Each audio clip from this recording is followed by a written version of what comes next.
Hi guys, ఈరోజు జరగబోయే IPL ఫైనల్పై 2 కోట్ల పందెం వేసిన ర్యాపర్. అయితే ఎందుకు అతను ఎవరు, ఏ టీం పైన బెట్టింగ్ వేస్తారో తెలుసుకోవాలనుకుంటే వీడియోని స్కిప్ చేయకుండా లాస్ట్ వరకు చూడండి. అలాగే మీరైతే ఏ టీం పైన బెట్టింగ్ వేస్తారో ప్లీజ్ కామెంట్ బాక్స్లో కామెంట్ చేయడం మర్చిపోకండి. ఇక లేట్ చేయకుండా వీడియోని స్టార్ట్ చేసేద్దాం. చెప్పక వేదికగా కోల్కతా నైట్ రైడర్స్ మరియు సన్ రైజర్స్ హైదరాబాద్ జట్ల మధ్య జరగనున్న ఐపీఎల్ ఫైనల్ పోరుపై జోరుగా బెట్టింగ్ నడుస్తుంది. తమ జట్టుదే విజయం అంటే కాదు తమ అభిమాన జట్టు గెలుస్తుందంటూ ఆయా జట్టు అభిమానులు వేల మొదలు లక్షల వరకు పందెం కాస్తున్నారు. తాజాగా ఈ క్రికెట్ బెట్టింగ్ వ్యవహారంలో ఒక ర్యాపర్ దిగాడు.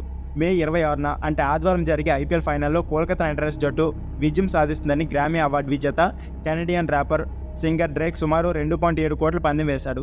పందెం వివరాలను అతను తన ఇన్స్టా ఖాతాలో పోస్ట్ చేయడంతో ఈ విషయం వెలుగులోకి వచ్చింది.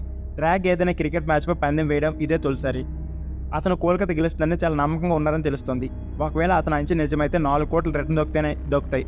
అయితే గతంలో డ్రాక్ పందెం కాసి చేతులు కాల్చుకున్నారు. దాంతో ఈసారి కూడా అదే జరుగుతుందని కొందరు అనుకుంటున్నారు. ఈ సీజన్లో సన్ రైజ్ జట్టు ఇప్పటికే కోల్కతా చేతిలో 2 సార్లు ఓటమి పాలైంది.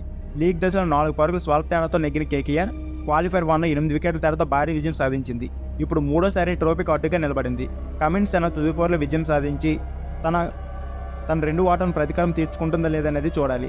శ్రేయస్ అయ్యర్, వెంకటేష్ అయ్యర్, నితీష్ రాణా, రింకు సింగ్, ఆండ్రసుల్ రూపంలో బ్యాటర్లు, సునీల్ నారాయణ్, మిచెల్ స్టార్క్, వరుణ్ చక్రవర్తి రూపంలో మంచి బౌలర్లు కోల్కతా సొంతం. వీరిని ఓడించడం కమిన్స్ సేనకు శ్రమతో కూడుకున్నది. సో ఫ్రెండ్స్, ఇది వీడియో. ఈ వీడియో నచ్చితే please like, share and subscribe my channel. Thank you for watching.